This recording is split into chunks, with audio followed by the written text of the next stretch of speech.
Since I don't know, I probably no, okay, to be honest, though I'm very much in favor of, doing whatever's good for the environment. The fact that Stuart Kornfeld is not in a long-term sanitarium right now is a miracle of science. But, I'll tell you something, though, there have been very strict environmental laws and rules when you work in Hawaii, and I can guarantee you that we left the area that we shot in as clean, if not cleaner, than when we showed up.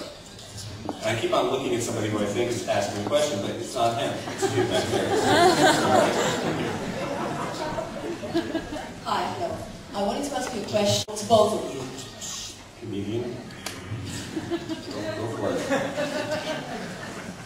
Well, I just became one. Yeah, you did. I think it's just what's true is what's funny. And I noticed early on in rehearsals that it seemed to work a lot better when we acted like we were always really meaning what we said. Like there's this scene where a bunch of the characters around the campfire, and Ben wasn't in the scene and he was so relieved because he was just directing. And it was kind of a scene in the movie that Stewart always said, I don't really know if there's much of the scene. So anyway, we kind of did this outlandish scene over several days and acted like we were kind of in a drama, but it was written funny and it worked really well. So yeah, I don't know, I'm still kind of learning how it all works.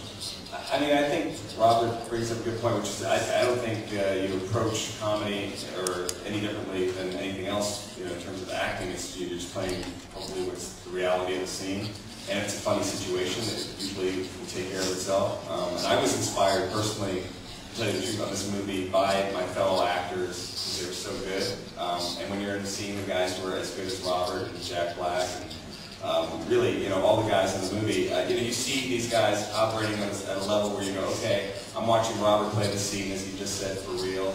He's not going for laughs, yet he's bringing so much to it because he's got so many things going on, especially emotion and and intention and just this real sense of commitment that it really inspires me as an actor to try to bring as much. So that's how I felt making this movie. And secondly, sorry, can I ask a question? Is there anything in current affairs at the moment that you sketch?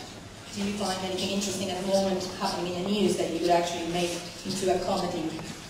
I think a lot of the time it's hard to, unless you're doing something like Saturday Night Live or a show that's just sort of satirizing or parodying what's going on in the moment. I think it's hard to do that in a movie that people in the moment when it's happening because it's so much part of our reality, and sometimes you have to take a step back. Hey, I got this idea. There's a couple guys when the stock market crashes, right? It's funny.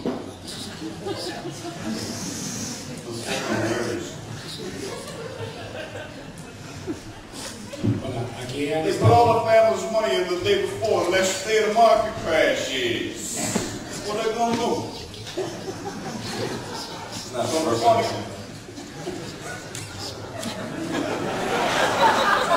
No, I like it.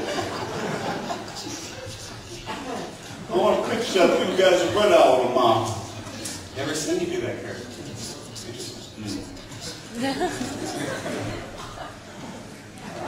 We've got to wrap this up. We're out of steam.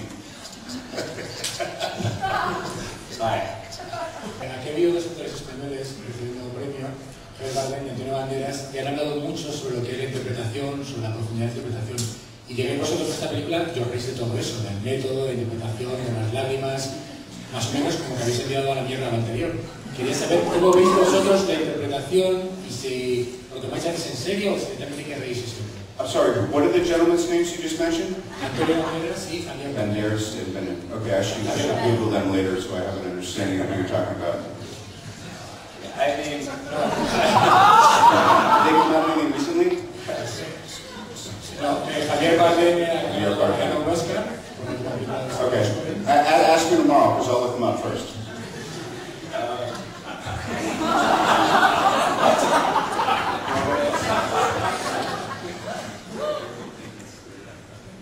They are